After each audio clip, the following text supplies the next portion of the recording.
Hi, I'm Hal Roberts. This is Bridge City News. Here's some of the top stories we've been following. A couple of UCP MLAs were punted from caucus. We hear from one of them, who explains why he's been critical of Alberta Premier Jason Kenney.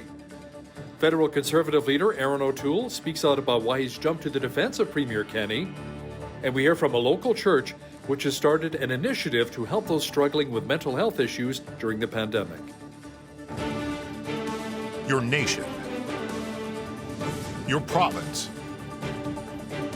your southern Alberta. From the heart of Lethbridge, it's Bridge City News with Hal Roberts. Thanks so much for joining us. A couple of UCP MLAs have been voted out of caucus.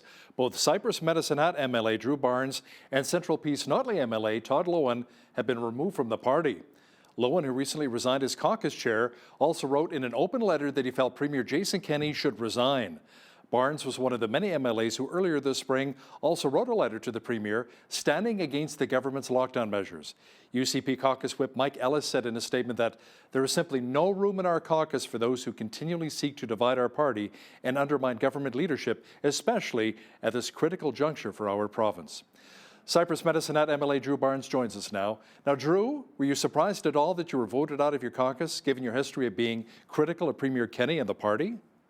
I was surprised. I was told by the Premier, and he said publicly, that I could speak up on behalf of my constituents that have very legitimate concerns about lack of civil liberties, our debt, our bad deal with Ottawa, and that's exactly what I was doing. And all of a sudden, that turned out to be a problem. And but I am grateful, Hal. Now I'm an independent with less constraints, and my ultimate goal will be the same: to listen to my constituents, to speak for grassroots Albertans that believe in families and communities, and continue to be their voice in the legislature. Now, do you agree with MLA Todd Loewen that Premier Kenney should resign? Well, let me say it this way. Todd Loewen is a solid, respectful, family and freedom conservative. When a person like Todd Loewen gets to the point where they feel that publicly they need to call on the Premier to resign, that shows how many thousands of Albertans are thinking the same. It shows the lack of ability of the Premier to change or pivot or listen. And it's sad that that the UCP government and the Premier has got to that point. Hal, maybe the easiest way to sum it up is right now the Premier's popularity is polling in Alberta at the same level of Justin Trudeau. It's time to pivot. It's time to change. Now, Drew, you say you'll continue to represent your constituents in Cypress Medicine Hat as an independent. Will you run again in the next provincial election, or will maybe step away from public life altogether? I'm grateful, first of all, that I'm in my 10th year, my third term. I'm honored. I also believe I have a lot still to offer. So I spent some time last night talking to my wife and my family. So I'm going to have good, long conversations with my family, my constituents, and Albertans that share the same values that I do. Values of truth, values of families, freedom, prosperity, and then I will make that decision forward. But in all honesty, Hal, at this point, I'm not ready to leave public life, but I believe I have a lot to offer when it comes to serving. So let's see what the future brings. Thanks so much for your time today, Drew. That was now independent MLA for Cypress Medicine Hat, Drew Barnes. Federal Conservative leader Aaron O'Toole is defending Alberta Premier Jason Kenney, saying all premiers are experiencing backlash because of the way the Trudeau Liberals have handled the pandemic. Premier Kenney, like all of our premiers, have been doing yeoman service in the absence of leadership from Ottawa. We are in a third wave with dangerous variants, with rapid community spread, without sufficient vaccine supplies. The dangerous variants are because the border was never fixed by Mr. Trudeau after promises a year ago. The lack of vaccine capacity meant that community spread in the third wave was a big risk. We're already hearing some reports of a fourth wave because of the Trudeau failure on vaccines. The premiers are the ones forced to clean up the mess. And I know there's a challenge when there's restrictions and lockdowns with businesses and life being restricted. But I think Premier Kenney, like other premiers, have been trying to balance that while they've been waiting months for vaccine. A couple of pastors have been in the news recently after being arrested for breaking public health orders in Alberta. Both Pastor James Coates from Grace Life Church near Edmonton and Calgary Pastor Arthur Pulowski spent time in jail fighting for what they believe in, which is to hold full in-person church services. So our poll question this week was, do you agree with pastors being arrested and charged with breaking public health orders? We had over 3,600 votes and 66% of you said no, while 34% of you said yes.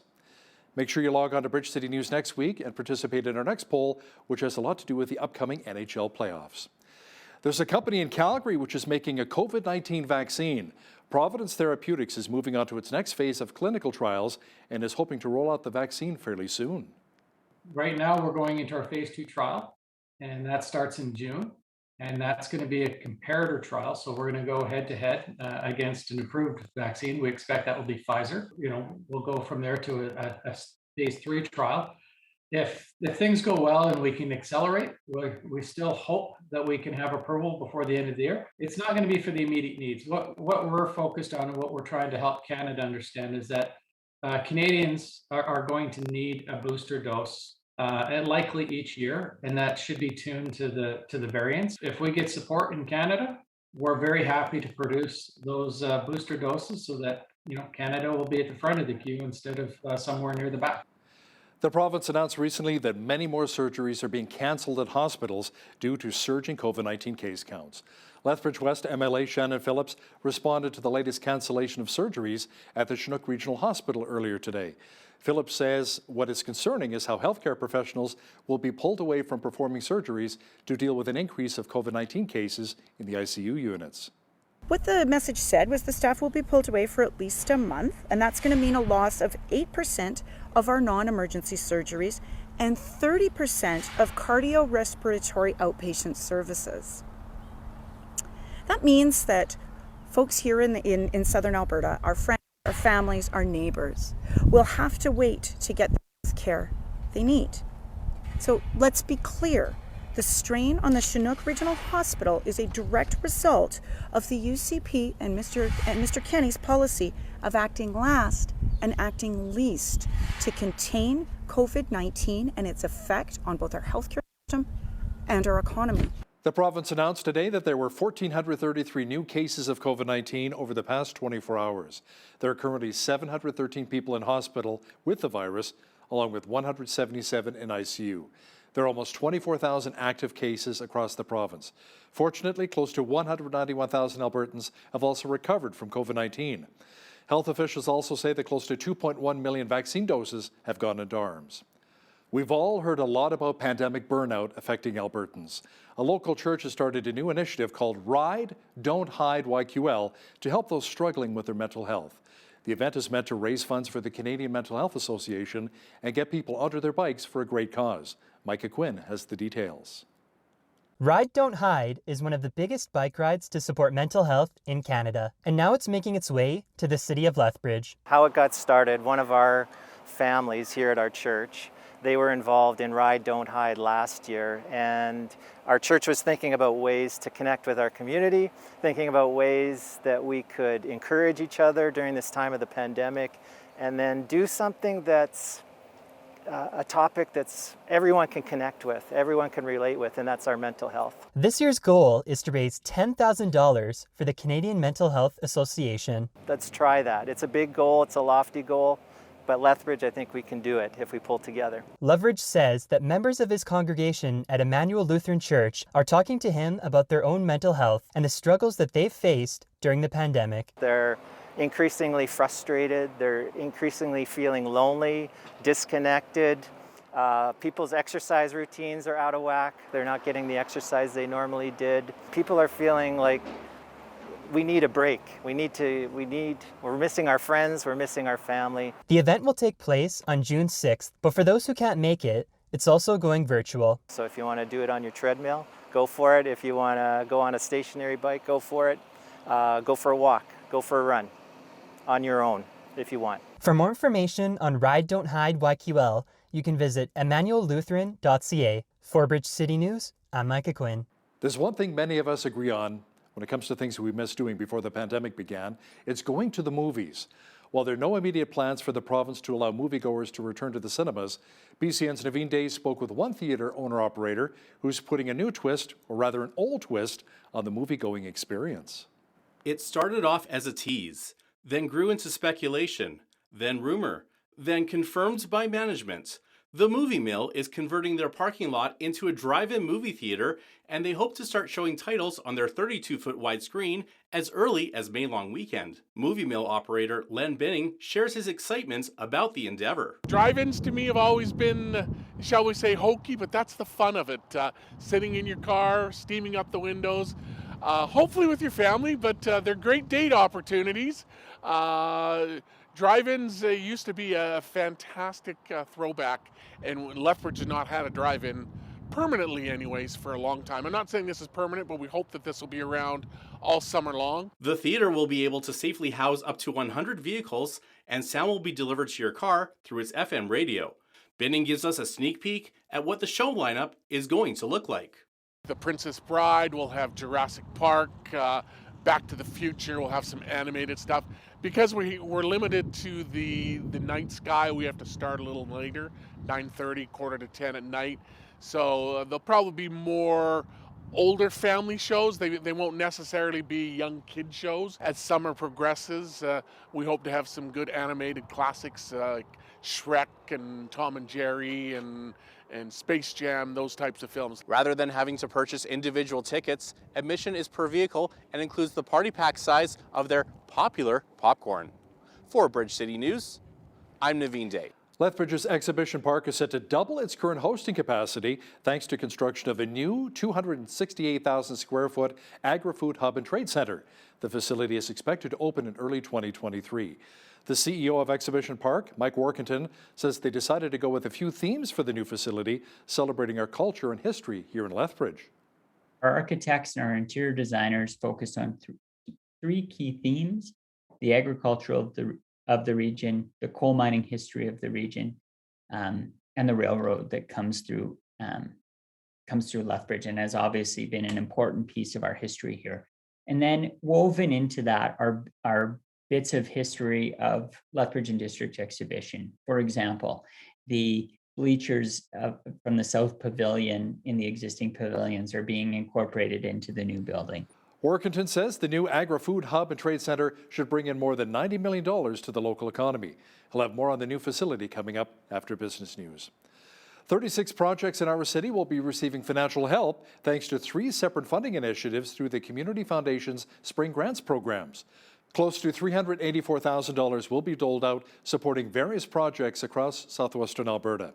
Funding includes $78,000 through the Henry S. Varley Fund for Rural Life that will go towards 5 projects supporting residents in rural southwestern Alberta. The seasonal border crossing from Chief Mountain on Highway 6, located on the border of Waterton Lakes National Park, will be closed indefinitely. It was closed all of last season due to COVID-19 and under normal circumstances would open on May 15th. Another area impacted by the border closures is the village of Coots, host to a port of entry. Ainsley O'Reilly explains how lockdowns have impacted the village and how vital summer tourism is to this community. In 20 years, when this is the best time for making money, because up till now I almost ran away a few times, but I stuck it out and I borrowed from 2 banks and I've made her now. So I'm sticking another 20 years if I'm alive, you know. So. William Hardy, owner of the Doubletree Inn in the village of Coots, has hosted government employees involved with testing at the border since February.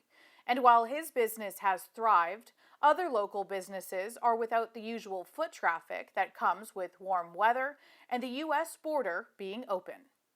At certain times of the year, like now, we get snowbirds, you would have a lineup from the border all the way back to the scale house of RVs and trailers and people waiting to get across the border. Owners of the Hills of Home Cafe and B&B say about 1/3 of their clientele would come from the border crossing. But what they've missed most during the pandemic is serving customers face to face. I mean, it's the financial thing, of course, but it's just, not being able to have that, because we would have our dining with people in and you just, have the conversations, do the, just do the stuff that you do when you're in the hospitality business. The border has been closed to non-essential travelers since March of 2020.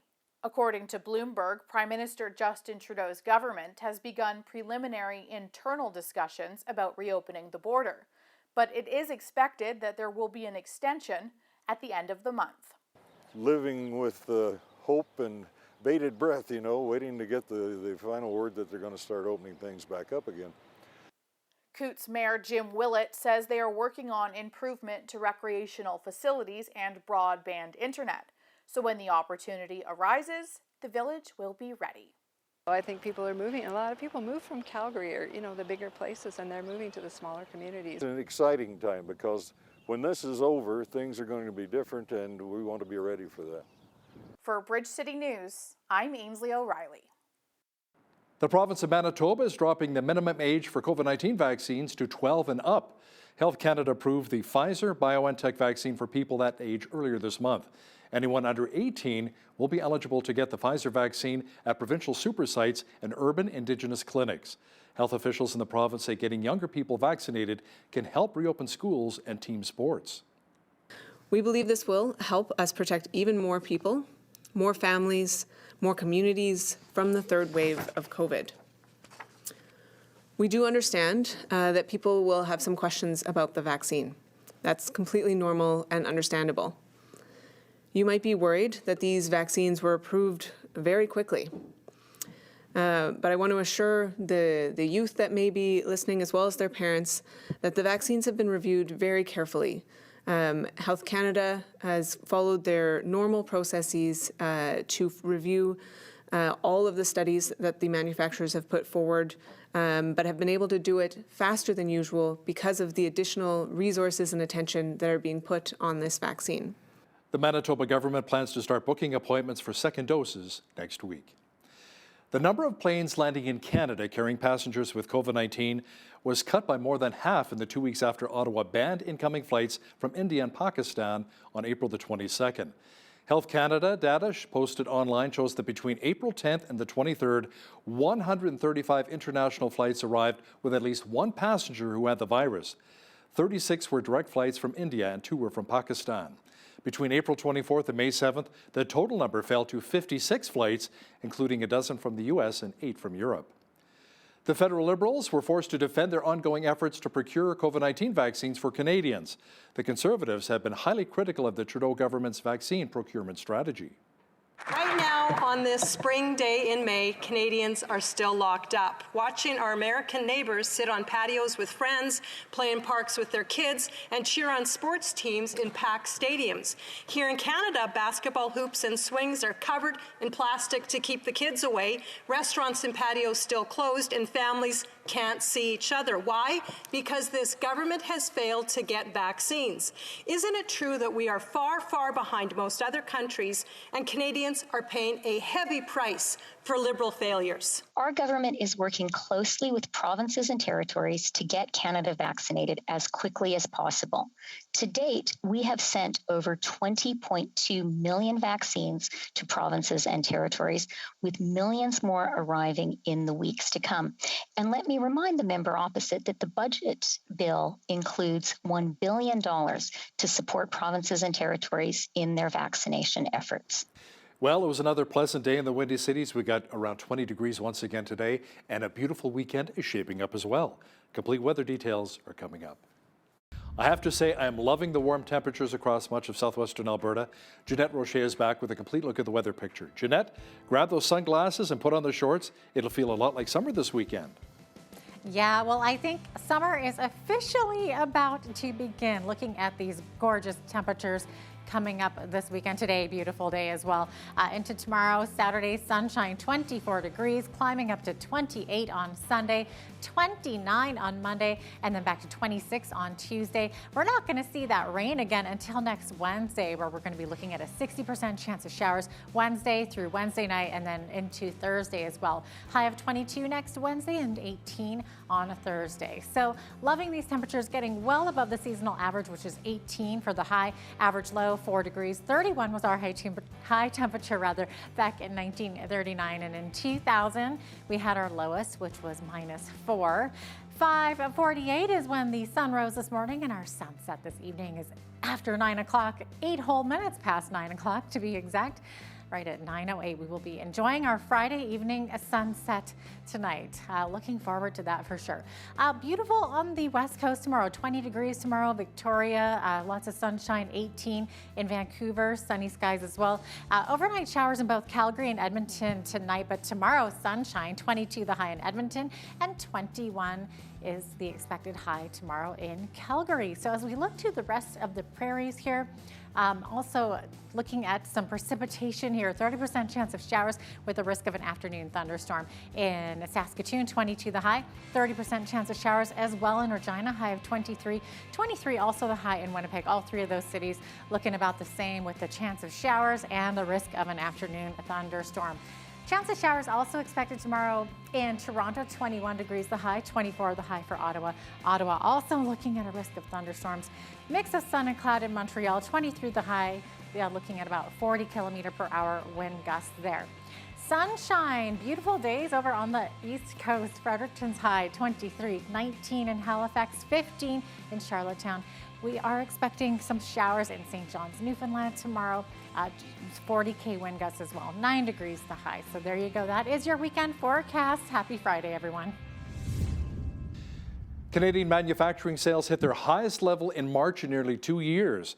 Stats Canada says sales climbed 3.5% over February to $57.8 billion. The federal agency says the gains came as the auto industry ramped up production despite a global semiconductor shortage that it warns is expected to continue. CIBC senior economist Royce Mendez says the good news is that 17 of 21 industries gained ground in March. Leon's Canada says its first quarter profit nearly tripled as many consumers ordered online during the tightened COVID-19 restrictions and lockdowns. Leon says its profit jumped to almost $41 million from $13.7 million a year earlier. Revenue, meanwhile, increased 15% to $571 million. The furniture retailer also announced that Edward Leon will retire as chief executive on July the 1st. He will be replaced by current president and chief operating officer Mike Walsh. Ford says it's sending out software updates to some of its newer models as it moves to offer technology to match electric car maker Tesla. The updates are only available on around 100,000 2021 model year F-150s, Mustang Mach-E's, and the upcoming Bronco. But Ford says it plans to spread the technology over its entire lineup as vehicles are updated. It plans to make 33 million vehicles with the capability by the year 2028. Ford says the updates can fix software glitches in close to 80 computers now in its most complex vehicles. Now here's a look at today's markets. The TSX was up 230 points on the day to finish at 19,367. The Dow was up 360 points to 34,382. The S&P 500 was up 61 points to 4174, and the Nasdaq was up 304 points on the day to 13,430. West Texas Intermediate Oil was up $1.66 to $65.48 US per barrel. Natural gas was unchanged at $2.97 US. Gold was up $16.71 to $18.43.43 US an ounce, and silver was up 33 cents to $27.42 US an ounce.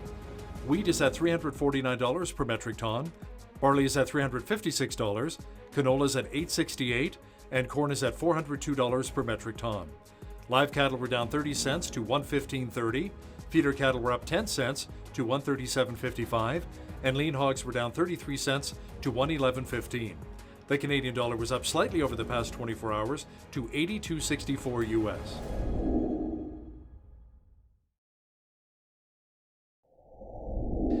Recapping one of our top stories this hour, a couple of UCP MLAs have been booted out of caucus. Both Cypress Medicine Hat MLA Drew Barnes and Central Peace Notley MLA Todd Loewen have been removed from the party. Loewen, who recently resigned as caucus chair, also wrote a scathing letter demanding that Premier Jason Kenney should resign. Barnes was one of the many MLAs who earlier this spring also wrote a letter to the Premier standing against the government's lockdown measures during the pandemic. A new building is being constructed in Lethbridge, which many believe will bring more than $90 million worth of business to the local economy. Coming up, we chat with the CEO of Exhibition Park, Mike Workington, who will have more details on the new agri-food hub and trade center. The city of Lethbridge is pretty excited to see shovels in the ground as construction of our new agri-food hub and trade center begins at Lethbridge Exhibition Park. Joining me now to chat about it is the CEO of Lethbridge Exhibition Park, Mike Workington. Mike, welcome to Bridge City News. Thanks for having me, Hal. I appreciate the opportunity. Now, can you give a bit of an overview of how long the construction will take on the expansion and when will it open? Absolutely. So we kicked off with our formal groundbreaking at the end of March, and construction will take right through until December of 2022. We anticipate that sort of grand opening moment when the public can come see it and see all the different amenities that it includes in early 2023, hopefully in the spring of 2023. Over the next couple of weeks, you will see some different things happening. Obviously, right now, if you come past the park, you'll see the earth is being moved significantly. We're elevating the building up so that the bottom floor of the building has views of Henderson Lake. And so it will be at the same level as Parkside Drive. As we move into the summer months, you'll start to see the foundation piles come in, and then in the fall, you'll start to see the steel superstructure take shape. So it's really going to happen quickly. And then all of a sudden, next year, we'll be an enclosed building and it will have that full shape. Now, with a project of this magnitude, Mike, we're probably talking big bucks. What's the total cost and where's the funding coming from? Absolutely. So the total project budget that we're working in is $70.6 million. And so the province came forward as part of their Alberta recovery plan with the COVID-19 pandemic with $27.8 million to support an infrastructure build here in Southern Alberta. Next, the city of Lethbridge came in with a $25 million grant. And then over the next 30 years of operations, us at Lethbridge and District Exhibition are financing the remainder of the building, which is about $17.8 million. So how many Lethbridge jobs will this actually create? And how much money will the new facility potentially bring to our local economy here, Mike? Sure. So the early estimates were that about 365 construction jobs would be created here in the local economy. And we've been very consistent with wherever possible, providing equal opportunity to local trades to build this building. We've been very proud to say that we've partnered with Ward Brothers Construction, a local construction management firm, to manage this project. So we truly are trying to keep as much of this money in our economy as possible. Where we anticipate this growing to in terms of economic development that the building will bring, we see that around a $20 million increase in an annual impact for the community from what we do today at approximately $74 million. A lot of people question me on what does that actually mean and how is that going to reflect in the day-to-day? And so what that actually means is that people are going to be staying in hotel rooms. People are going to be eating at local restaurants. People are going to be shopping in the stores here and spending money at the gas stations as they come into town. The biggest change in our business operating model as we go forward to this new building is actually that we're looking outward. So traditionally, Lethbridge and District Exhibition has done a lot of regional events, and it's been a gathering place for the region and the community. It will continue to be that, but we're going to expand that to the provincial and the national, and potentially even some international visitors coming into the community to spend dollars here in the local economy. So Mike, what new features will the new building have? And specifically, will they still have small rooms available? And how big will the largest hall be? Sure. So one of the main things that we were missing in our existing facilities was the ability to provide breakout space for our larger shows and some of that amenity space that comes with larger convention and trade centers in larger markets. And so what this building has is 4 main trade halls, and I'll talk about the size of them in a minute, three main level salons that are collapsible into one larger one that's about 13,000 square feet. We have 4 meeting rooms on the main floor, that are approximately 1,000 square feet each. Those also open up into one much larger room capable of holding larger meetings, galas, larger events. On the second floor, we have the Lakeview Salon, and it's about a 300-person gala space that looks out over Henderson Lake. This will be a marquee spot in Southern Alberta, not just in Lethbridge. And then we've got the rooftop patio that's off of the Lakeview Salon. But shifting back to the trade halls, each trade hall, they're identical in shape and size. Each are a little over 28,000 square feet. And so to put that into perspective, when they're opened up into one contiguous trade hall, all of the space that's in the existing pavilions at Exhibition Park will fit inside just that trade hall space in one large room that has 3 pillars only. It's mostly a clear span room, and it's a trade hall space like Southern Alberta hasn't seen. So what will the interior and exterior decor and theme actually look like? Sure. And so this is actually, there's been a ton of time spent on these details. And so one of the more unique things I want to say is, one of the unfortunate things about the early stages of this construction is that we had over 200 old growth trees here on site that had been planted in the early 1900s for the World Dry Farming Congress. And unfortunately for this building, a lot of those were beyond life. A lot, when we brought the building up to elevation, as I spoke about earlier, weren't going to survive that impact. And so what we did is we wanted to ensure that we were recycling these. And so we're happy to say we have over 100 different elements in the design that will incorporate the wood from those trees into furniture components around the building. So there will be a strong wood aesthetic throughout the building.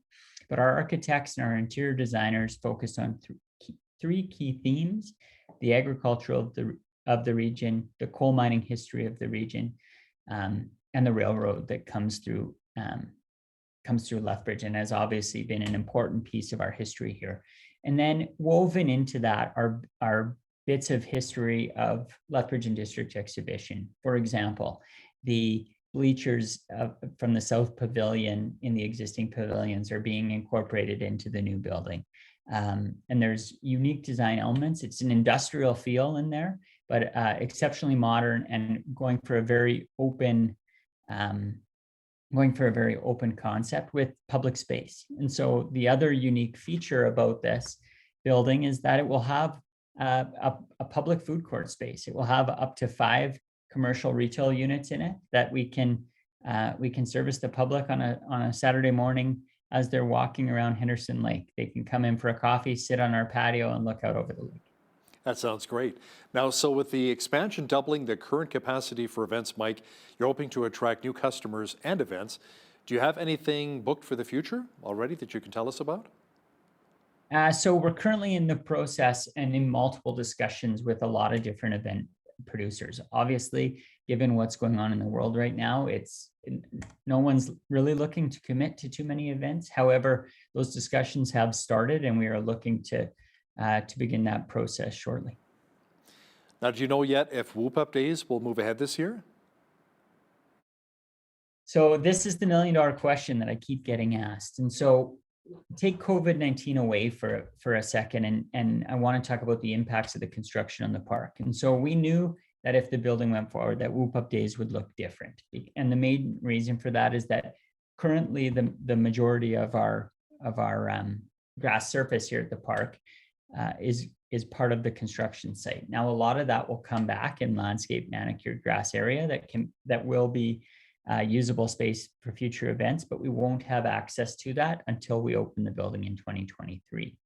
Now, layering on COVID-19 and what that has meant for us is that there's a component of our buildings that isn't accessible currently to us in an event planning mode, because we're happy to host the AHS vaccine clinic here at the park. And so something will happen around Whoop Up Days. The other challenges that layer into this is there's a bunch of different jurisdictions that their social gathering restrictions come into play. For example, our Midway comes out of BC.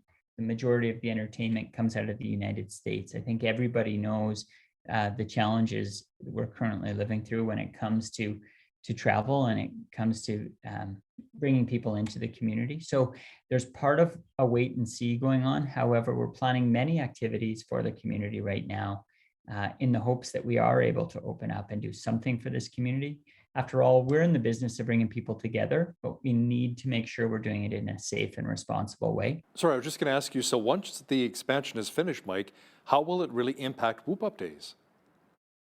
So once the expansion is finished, it'll actually provide more space for Whoop Up Days. For example, our stormwater pond to the south of the building will be a bowl.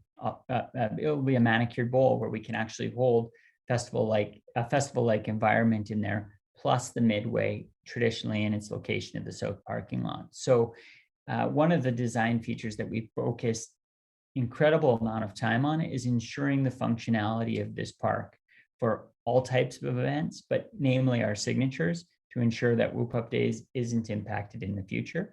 But in the short term, there may be some impact to what people are used to, but we'll come back with a vengeance in 2023 to ensure that we're throwing a proper gathering for everybody.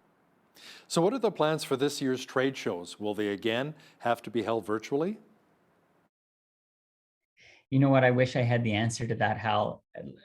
Last year when we did our budgets in the fall, at that point in time, we could do trade shows. There was a specific level of restrictions that needed to be in place, occupancy controls, things like that. Under the current measures, we're not allowed to do any of that. So there's a bit of a moving target with that as well. However, we do hope that we are able to bring those events back to the community next year. But at this time, we don't know what they'll look like, unfortunately. Now, you do have some interesting events planned for this year, including a program called the Southern Alberta Table. Can you explain what that's all about? Yeah, absolutely. So this was a very specific targeted group of events, actually, to draw tourism to Southern Alberta around a celebration of agriculture. Southern Alberta has so many incredible qualities. The top three that come to mind for us are really the three main agricultural ones: sun, soil, and the opportunity for water rights here in Southern Alberta. And so Southern Alberta Table is a celebration of the producers that make that come to life every day. There's four main events. One, we're kicking it off with a barbecue judging class, because if you're anything like me, Hal, everyone I know, it seems, got into barbecuing and smoking meat during COVID. And so it's become an incredibly popular thing. And so we've actually seen some really good uptake on the judging class. Now, at this time, we're currently trying to figure out how we can manage that with the restrictions if they go any longer than they are. But the next event in July is the more unique one that's coming to Southern Alberta, and that's the Smoke, Wind, and Fire barbecue contest. It is barbecue competition, excuse me. It's the only one of its kind in Canada in July. Due to the restrictions, we're going to be the first one in Canada this year. And it is truly a thing that's gaining a ton of momentum for your everyday backyard hobbyist barbecuer. So we've got up to 24 professional teams that we're hoping to bring into the community, all entirely social distance. At this point in time, the event doesn't have that festival atmosphere because of the restrictions, but we are looking to turn this one into an annual. And then the more unique piece that I hope everyone kind of comes in for the local bragging rights for who is the best pitmaster in town is the backyard barbecue competition, which hits against each other. Your everyday backyard bandit on the grill into the ultimate showdown for chicken and ribs. So we're excited to see what comes out of that for sure.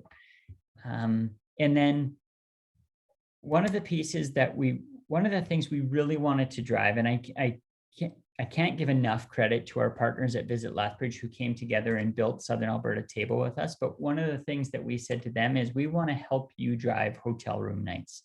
It's so important. It's an industry that's been obviously struggling because of COVID-19.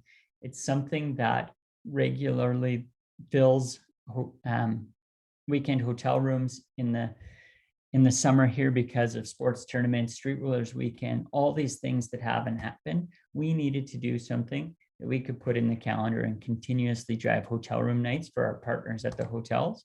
And so one of the more unique aspects that came up was was this Visit Lethbridge Odyssey, and it's our take on the Amazing Race. However, teams will journey all over southern Alberta, learning about traditional and modern agricultural practices, competing obviously in challenges at each place for a $5,000 cash prize. So it's a really unique piece to what this summer is going to hold, and there's certainly some incentive to get down here and explore southern Alberta, and we're going to weave some education in there. And then lastly, we're looking at a harvest dinner, and so we're still in the final elements of planning that, but we've currently got a Canadian celebrity chef that we're finalizing a deal with to host a plant-based harvest dinner here in southern Alberta. And so we're excited about that because the agri-food industry is something that is so unique to southern Alberta in the advantage that we have over any other region in North America. And we want to highlight that to the world and showcase it. Exciting times ahead, absolutely. Thanks so much for being with us today, Mike. It's Mike Workington, the CEO of Lethbridge Exhibition Park. Thanks, Mike. Thanks, Hal. I appreciate it. Well, it's always refreshing to find a well-written book with solid family values or a movie that's both clean and entertaining. And as parents, we know those can be hard to find. Today's guest is an individual who has some of that to offer and also some advice on how to get your own kids to become more creative. Joining us from San Diego is Chad Stewart. He is the founder of the Devonfield Company and author of an exciting new book called Britfield and the Rise of the Lion, book number 2. Welcome to BCN, Chad. So great to have you with us today. Great. Thank you so much. It's exciting to be back. So you guys have been wonderful. So. Awesome. Okay, so this new book is a follow-up to your previous book, right? Britfield and the Lost Crown. So can you give us a brief little backstory here? Sure. Yeah. So Britfield and Lost Crown, that's book 1, and that was launched 2019, end of 2019. And it's already become a bestseller, which is exciting. It's actually one of the most awarded books in children's fiction. We've won a ton of awards, which has been amazing. Wow. And it's that wholesome book that it's a fast-paced adventure novel and series that kids love and parents love. But it's also educational. We like to call it stealth education. So book 1's in England. And it's the present time, and you learn history and geography and art and architecture, all these wonderful things. Now we're launching book 2. This is Britfield and the Rise of the Lion. This is just a paperback, and so we're excited. So book 1's about 400 pages. Book 2 is about 474 pages, so it's a bigger read. In book 1, Tom and Sarah are 12 years old, and then book 2, they're 13, which is fun for an author because as they grow by 1 year, I always like to say it's like a decade in kids' age. Because so much happens. And then like in book 3, which I'm writing right now, will be launched next year. It takes place in Italy, and they're 14. So they grow. It's a 7-book series, and they grow by 1 age in every book, which is kind of a fun vehicle to do. But for me as a writer, going from 12 to 14 is night and day, and a huge leap. And it's exciting because they take on, they're learning, they're more intelligent, they take more independence and things like that. So it's a 7-book series, 7 different countries. Book 1's in England, book 2's in France. And so we're just getting ready to launch this. This will launch June 15th, nationally and globally. And then, it's a 7-book series followed by 7 major motion pictures. So we're going to be in pre-production for the first film this fall. Okay. And we're excited. So it's an overview, and you could ask me any questions. That's amazing. So this series of books, you're calling it the Britfield movement, right? And it's part of stirring up an effort to educate and get kids more creative and building, also building good character, right? Yeah, it's more than we always say. It's more than a book. It's a movement, and it is a movement because we've had a national tour in the United States, which started about 18 months ago. I've already driven 9,000 miles. We've been to 23 states, 180 schools, over 40,000 students, and we get up and we talk about Britfield, but we really talk about the power of having an idea. We talk about creativity. We talk about storytelling. And really our main push is to bring creativity back into the classroom. We have the Britfield Institute, which is a nonprofit, which is focused on Title I schools and underprivileged children. to bring them books, to bring them workshops, to bring them material opportunities, scholarships. So for us, this is a long-term, this isn't something we're doing in a year. This is another thing we're going to be doing for the next 2 or 3 decades. But little by little, student by student, teacher by teacher, school by school, we're transforming and changing students' lives. And just the importance of literacy, bringing literacy back in. It's amazing, like the movement that's happening with just reading Britfield and Lost Crown. We're having almost a 2-to-1. So if I present in front of 200 students, we're selling 80 to 100 books, which to me is amazing, because that's assuming 1 out of 2 kids even read. But they're having so much fun. We're having 12-year-olds that are reading a 400-page book in 5 hours. The anticipation for book 2 has been extraordinary, and I'm getting unsolicited feedback from parents and teachers from all over that said, like, my daughters were waiting and waiting and waiting for book 2, and they gobbled up the whole thing in the weekend. And I thought, how cool is that like 12, 13-year-olds are sitting around, and their goal for that weekend is to read 500 pages, and they do it. I couldn't read 500 pages. So it's just the way that the stories are designed. They're fun, they're fast paced, they're educational.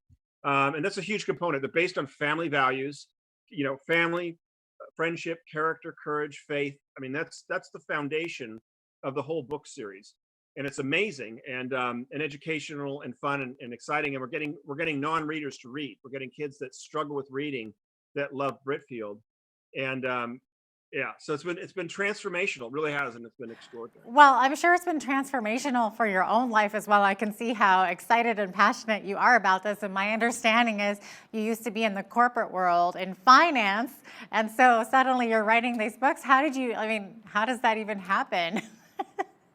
Yeah, it's funny. I had a very fun childhood. I grew up in Newport Beach, California, and so I was surrounded by a lot of creatives, if you will, and a lot of opportunity. And I think that's what's so key to parents, or teachers, is creating those environments of creative exercises. And if you're homeschooling, at least do something creative every week.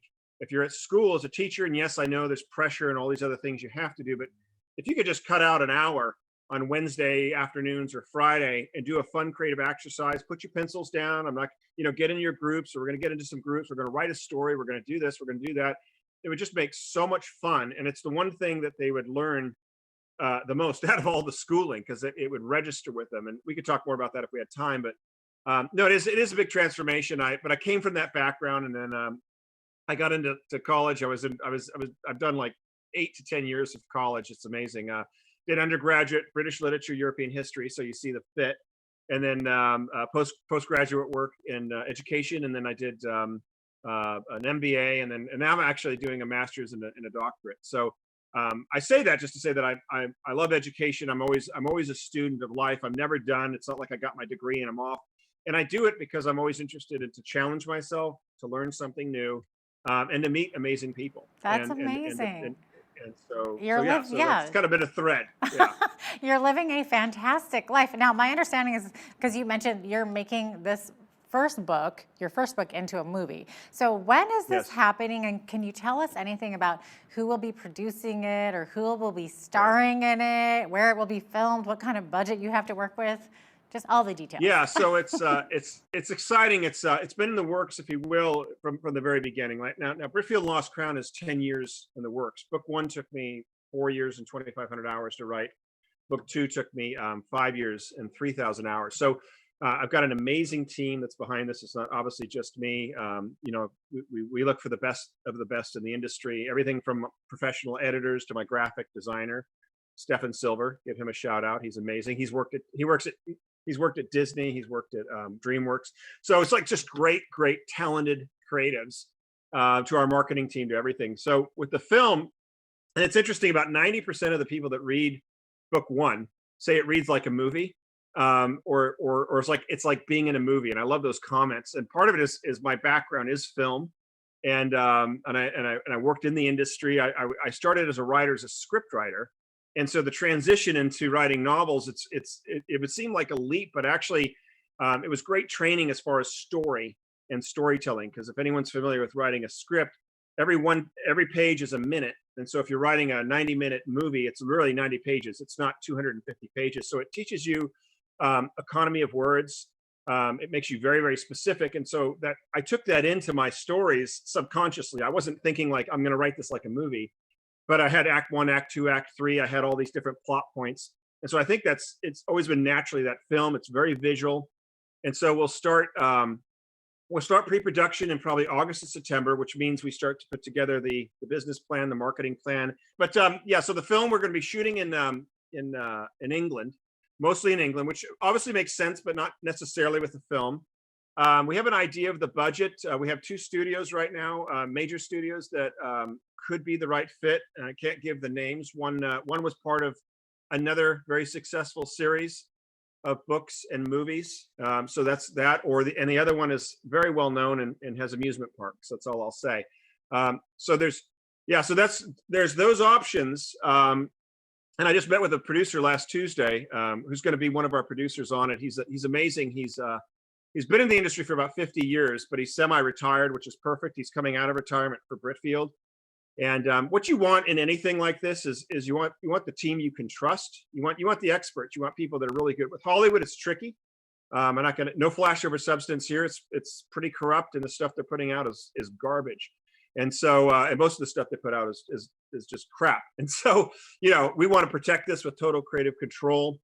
But you're looking at it probably around about an $80 million budget. By Hollywood standards, it would be like a $150 million budget. You're probably looking about 50, 80 million. Amazing. Now, I understand that you're offering a Britfield writing workshop.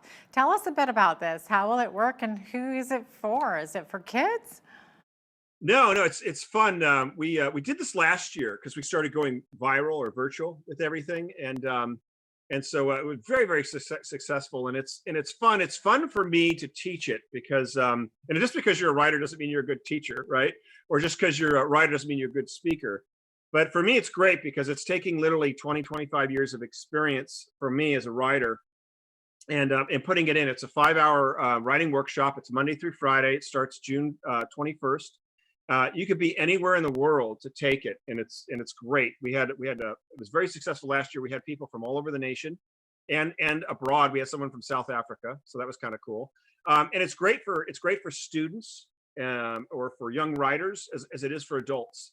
I never like sort of teach down or teach up. I just teach, and the young kids really understand it. The adults resonate and connect with it. And it's wonderful. They're recorded, so if you can't miss, it's Monday through Friday. So if you can't meet Tuesday, you can watch it again.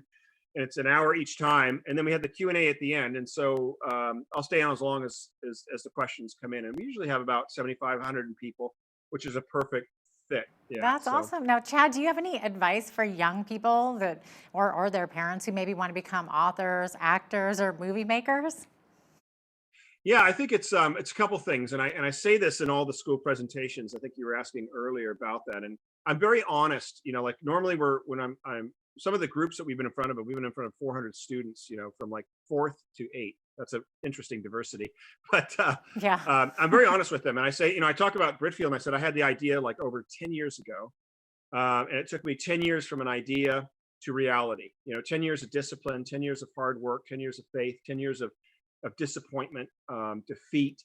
And I say that, every overnight success takes at least 1 to 2 decades to complete. And I say the difference between a hobby and a profession is about 8 to 10,000 hours.